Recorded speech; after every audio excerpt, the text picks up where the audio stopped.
आओ बच्चों, आज हम पढ़ेंगे पाठ 1 भाषा, बोली, लिपि और व्याकरण।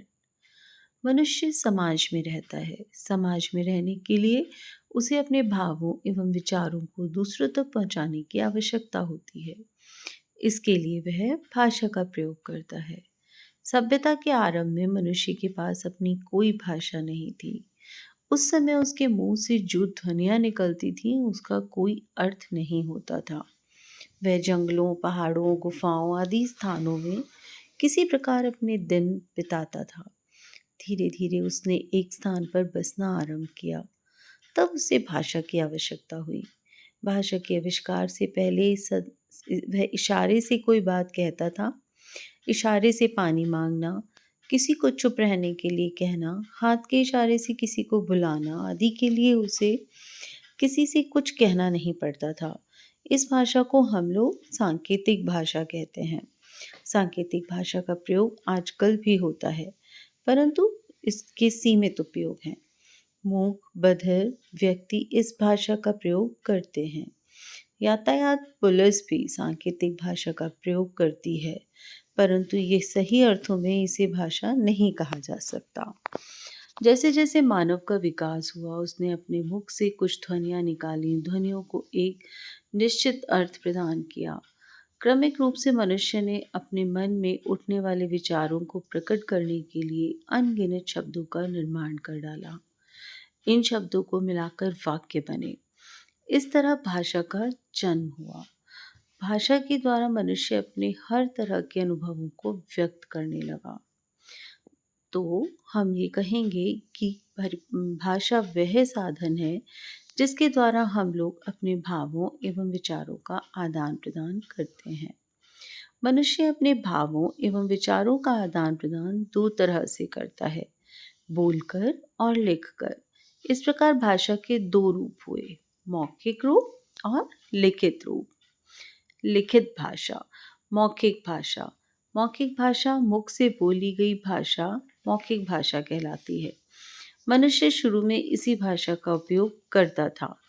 लिखित भाषा, जिस भाषा में भावों एवं विचारों का आदान प्रदान लिखकर किया जाता है, उसे लिखित भाषा कहते हैं। इस भाषा का प्रयोग मौखिक भाषा के बाद आरंभ हुआ। लिखित भाषा में कुछ ध्वनि चिन्हों का प्रयोग किया जाता है। संसार की भाषाएं।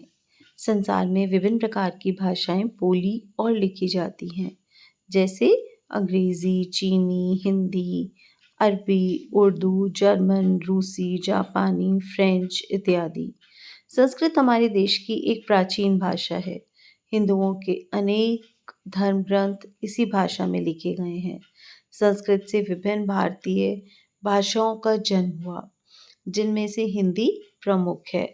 भाषा के संविधान ने हिंदी को राजभाषा माना गया। हमारे संविधान में हिंदी सहित 22 भाषाओं को मान्यता दी गई है। ये निम्नलिखित हैं: हिंदी, मराठी, सिंधी, नेपाली, डोगरी, उर्दू, तेलुगु, कन्नड़, कोंकणी, कश्मीरी, पंजाबी, असमिया, मणिपुरी, मैथिली, उड़िया, तमिल, मलयालम, बोडो, गुजराती, संस्कृत, बंगला, संथाली। हिंदी भाषा भारत के एक बड़े क्षेत्र में बोली जाती है, इसलिए इसे राष्ट्रभाषा माना जाता है। हिंदी सरल एवं वैज्ञानिक भाषा है। देश के अधिकांश लोग इस भाषा को समझते हैं। हिंदी भाषा को बढ़ावा देने के लिए प्रत्येक वर्ष 14 सितंबर को भारत में हिंदी दिवस मनाया जाता है। हिंदी भाषा की विशेषताएं एवं उपलब्धियां। हिंदी भारत की राष्ट्रभाषा, राजभाषा तथा संपर्क भाषा है। यह भारत में लगभग 18 करोड़ निवासियों की एक की मातृभाषा तथा 30 करोड़ लोगों की संपर्क भाषा है। हिमाचल प्रदेश, उत्तर प्रदेश, उत्तराखंड, हरियाणा, दिल्ली, मध्य प्रदेश, छत्तीसगढ़, बिहार तथा झारखंड मुख्य हिंदी भाषी प्रदेश हैं। हिंदी पूर्णतया वैज्ञानिक भाषा है। इसका उच्चारण व लेखन में एकरूपता है। लिपि चिन्हों के नाम व ध्वनियों में कोई अंतर नहीं है। जैसे रोमन में अक्षर बी है, ध्वनि बी है, परंतु हिंदी में अक्षर अ की ध्वनि भी अ है। हिंदी फिजी देश की राजभाषा है। यह मॉरिशस, फिजी, त्रिनिदाद और टोबैगो, सूरीनाम, मलेशिया आदि में भी बोली जाती है। हिंदी भाषा का प्रयोग अमेरिका में लगभग 1 लाख, मॉरिशस में लगभग 68,600, दक्षिण अफ्रीका में लगभग 8,90,292, यमन में लगभग 2,32,760, युगांडा में लगभग 1,47,000, नेपाल में लगभग 80 करोड़, न्यूजीलैंड में लगभग 20,000 तथा जर्मनी में 30,000 निवासियों द्वारा किया जाता है। डॉक्टर जयंती नौटियाल ने 20 वर्षों तक देशी तथा विदेशी भाषाओं के आंकड़ों का अध्ययन करके यह सिद्ध कर दिया कि हिंदी भाषियों की संख्या चीनी बोलने वालों से भी अधिक है। संपूर्ण विश्व में हिंदी भाषा में सबसे अधिक फिल्में बनाई जाती हैं।